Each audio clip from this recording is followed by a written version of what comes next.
Para malaikat kemudian langsung berkata, bermohon pada Allah Subhanahu wa taala. Perhatikan kalimatnya. Allahumma arhamhu. Allah, ya Allah, mohon rahmati orang ini. Allahumma ighfir lahu. Ya Allah, mohon ampuni dosa-dosa orang ini. Allahumma tub alaihi. Ya Allah, mohon terima taubat orang ini. Dan dituliskan pahala salatnya sepanjang dia berada di masjid sampai dia keluar. A'udzu billahi minasy syaithanir rajim. Bismillahirrahmanirrahim.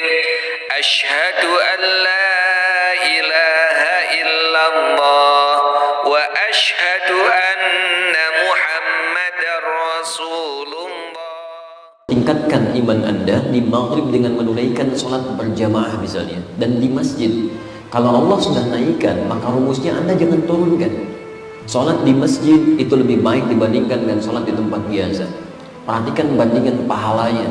Nabi SAW pernah menyampaikan tentang satu hadis yang kemudian dicantumkan oleh Imam Al-Bukhari dalam kitab Sahih beliau, nomor hadis 279. Imam Muslim pun mencantumkannya lagi dalam kitab Sahih beliau, nomor hadis 131. Bahkan Imam An-Nawawi kembali mencantumkannya dalam kitab Riyadhus Shalihin beliau di 1896 hadis yang ada di dalamnya. Antum buka bab pertama, hadis nomor 10, posisi paling kiri di pertengahan, itu hadisnya dari sahabat Abu Hurairah radhiyallahu taala. Perhatikan kalimatnya. Qala, beliau menyampaikan, qala Rasulullah sallallahu alaihi wasallam. Satu kali Rasulullah sallallahu alaihi wasallam pernah bersabda, salatul rajuli fil jamaah. Salatnya seseorang yang ditunaikan dengan berjamaah di masjid. Salat seseorang yang ditunaikan dengan berjamaah di masjid, tazidu ala salatihi fi suqi wa baiti. Itu lebih utama dibandingkan dengan salat yang pernah ia tunaikan di kantornya. Suq itu bisa diartikan pasar, bisa diartikan pusat bisnis. Karena zaman dulu pusat bisnisnya kebanyakan di pasar, di aswaq. Ya, jadi bisa diartikan salat di kantor, salat di pusat-pusat bisnis. Antum ada masjid di samping kantor, tapi Anda memilih sholat berjamaah di kantor misalnya, tidak ke masjid. Antum dekat dengan masjid di rumah, tapi memilih menunaikan sholat di rumah, tidak ke masjid. Itu dibandingkan dengan orang yang baru ingin ke masjid saja, dia belum sholat. Jadi baru mau ke masjid dibandingkan dengan orang yang sudah sholat di kantornya atau di rumahnya, itu pahalanya masih kalah jauh dengan baru yang ingin ke masjid. Bid'ain wa 20 darajah, lebih daripada 23 derajat. Dalam bahasa Arab kalimat bid'an itu dari 3 sampai 10. Jadi kalau digabungkan dengan 20, dari 23 sampai 30 derajat. Bahkan nanti masjidnya saja punya keutamaan 25 derajat. Jarak satu keduanya 500 tahun, dua ketiganya 500 tahun, tiga keempatnya 500 tahun, empat kelimanya 500 tahun. Jadi kalau ada orang yang sholat berjamaah di rumahnya atau di kantornya, itu masih kalah oleh orang yang baru ingin ke masjid. Ya, ingin di sini bukan cuma ingin ya. Kalau gitu besok saya ingin aja gitu kan, ingin bukan. Maksudnya dia serius mau ke masjid, itu sebelum berangkat pahalanya sudah didapatkan mengalahkan orang yang berjamaah di luar masjid. Kemudian wadzalika bi'annahum, dan sesungguhnya yang demikian itu bisa ditempuh karena mereka, inna ahadakum ya idza tawaddaa fa ahsanal wudhu, sebelum berangkat dia berwudu dulu dan menyempurnakan wudunya. Ini rumus kedua dari Nabi. Kalau antum ingin berangkat ke masjid, ada keutamaan kedua, cobalah berwudu dulu sebelum berangkat ke masjid. Ya, Anda tidak salah kalau ingin berwudu di masjid, itu tidak ada masalah.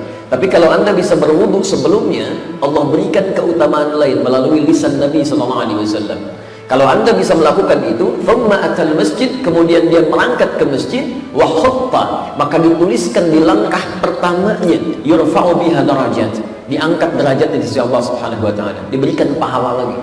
Jadi setiap melangkah pahala, setiap melangkah pahala. Sedangkan langkah yang lainnya menghapuskan dosa-dosa kecil yang pernah ia lakukan. Dosa-dosa kecil yang kadang kita tidak sadar. Ya, mata salah lihat, telinga salah dengar, lisan salah bicara, kaki salah melangkah. Itu ketika Anda berangkat ke masjid, langkah selanjutnya seketika digugurkan oleh Allah Subhanahu wa taala. Ketika Anda masuk masjid, ini belum sholat.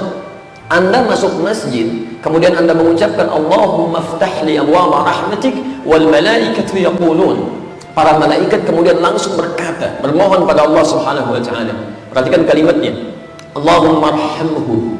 Allah, ya Allah, mohon rahmati orang ini.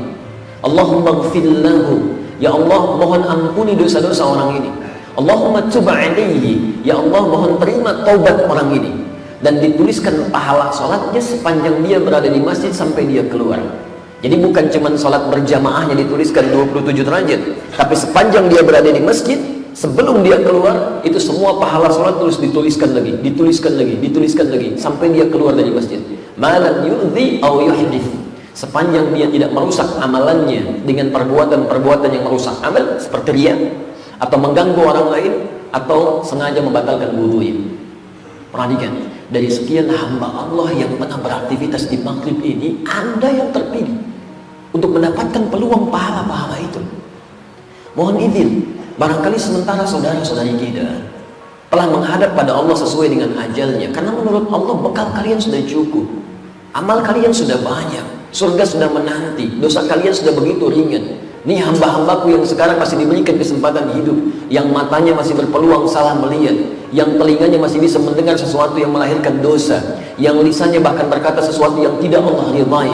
Hari ini di antara sekian hamba Allah yang berdesakan dalam urusan dunia, Anda yang terpilih untuk berada di rumah Allah ini. Siapa yang menggerakkan Anda untuk ke sini? Tidak ada yang membayar dengan sesuatu, tidak ada snack yang disediakan, tidak ada materi dunia yang ditawarkan. Tapi perhatikan, ada kelembutan dalam jiwa Anda yang mengatakan, ayo datang, ayo cepat bergerak, ayo lakukan. Itu nikmat dari Allah Subhanahu wa Ta'ala. Karena itu bersabarlah teman-teman sekalian ketika mendapatkan yang seperti ini, karena orang lain pun sekarang bisa bersabar dalam maksiat. Ada manusia bisa bersabar dalam maksiat, kenapa antum tidak bisa bersabar dalam ketaatan pada Allah Subhanahu wa Ta'ala? Sekarang pencuri saja bisa sabar, masa orang salat gak bisa sabar? Ada orang mencuri dengan bosnya gitu kan, kemudian dia mencuri motor, begitu dia mau gerakan, bos susah ini, sabar aja, terusin dikit, sabar tuh. Orang mencuri masih bisa sabar, kenapa antum melakukan ketaatan tidak bisa sabar pada Allah Subhanahu wa Ta'ala? Karena itu teruslah berdoa kepada Allah supaya Allah menambahkan kekuatan iman pada diri kita.